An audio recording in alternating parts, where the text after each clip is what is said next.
Okay, friends, let's read a story called Bunny's Easter Bonnet.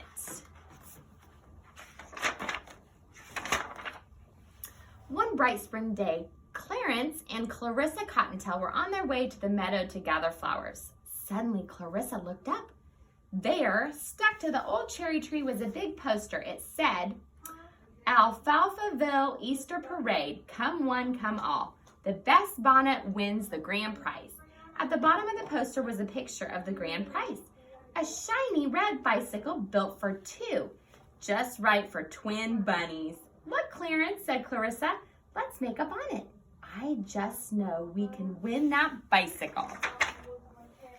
The twins took their wagon and off they went, dreaming of the special bonnet they would make and what they would need to make it. First, they went to Farmer Flufftail's farm to get some straw. What are you up to? Asked Farmer Flufftail when he had loaded up their wagon.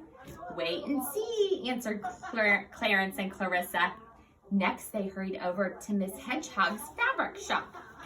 We would like a bunch of ribbon and a few yards of silk, please, said Clarence and Clarissa. Pick out what you like, said Miss Hedgehog cheerfully. But what are you making? You'll find out soon, answered Clarence and Clarissa. Their last stop was Pop Badger's hardware store, where they bought a roll of chicken wire and some buckets of brightly colored paint. It's for a bonnet, said Clarence. A special bonnet, said Clarissa. Chicken wire and paint to make a bonnet? I've never heard of that, said Pop, scratching his head. When Clarence and Clarissa had everything they needed in the wagon, they hauled it up to Grandpa Cottontail's old barn at the top of the hill. It's fun to have a secret, they agreed. Then they looked at the barn door and got to work right away, making their special secret Easter bonnet. Now everyone in Alfalfaville was busy making special bonnets of their own.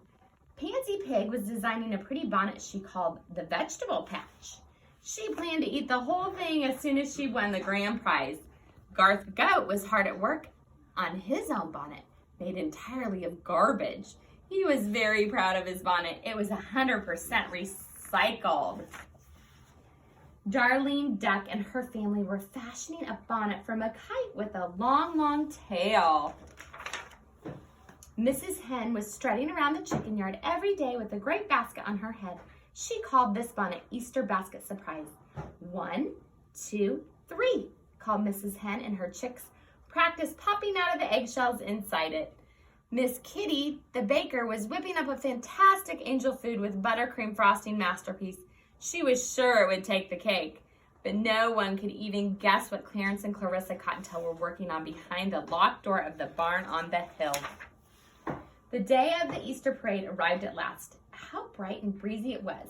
The Alfalfaville High School band struck up a lively march and started down the main street. The sidewalks were filled with townspeople eager to see what wonderful bonnets their friends had made. Mayor Rooster perched on the grandstand. He looked so handsome in his top hat and tails. By his side clucked his lovely wife, who would help decide the winner of the grand prize. At last, the moment everyone was waiting for, the contestants dressed in their Easter best came parading down the street. Oohs and ahs sounded all around as the wonderful Easter bonnets went by, each one special in its own way. Suddenly, a young beaver cried, "Look!" Coming down the hill from the barn were Clarence and Clarissa, proudly pulling a big wagon with their Easter bonnet riding on top. It was enormous. It was fantastic. It was amazing. Everyone stared at the twins as their bonnet on wheels rolled closer, down the hill, slowly at first, then faster and faster and faster. Clarence and Clarissa tried to hold on. "Help, we can't stop," yelled the twins hanging onto the sides of the giant bonnet. "Ack, squawk, eek," cried the animals of Alfalfaville, and they ran in all directions to get out of the way. Suddenly, a breeze picked up the bonnet and lifted it high off the wagon. Up, and away went the bonnet. Up, and away went the bunnies as they held on for dear life. The amazing bonnet swirled and dipped and danced through the air, and the view was so incredible that the twins forgot to be afraid at all. "Look," cried Clarence, "I can see Grandpa's farm and the whole town at one time." Shops and schools and parks sped by as the bunnies waved to their friends below. At last, the breeze quieted down and placed the bonnet oh so gently right on the mayor's feet. "Hooray!" cried the animals. "Hooray for Clarence and Clarissa!" "Ahem," said Mayor Rooster, preparing himself for a speech. Oh, excuse me, that was... I think everyone will agree that Clarence and Clarissa Cottontail have created a truly amazing Easter bonnet and a memorable day for all of Alfalfaville besides. Therefore, I hereby award them the grand prize. How everyone cheered as the twins were presented with a shiny red bicycle built for two. "Thank you, everybody," said Clarence and Clarissa. Then the Cottontails hopped onto their new bike and pedaled off.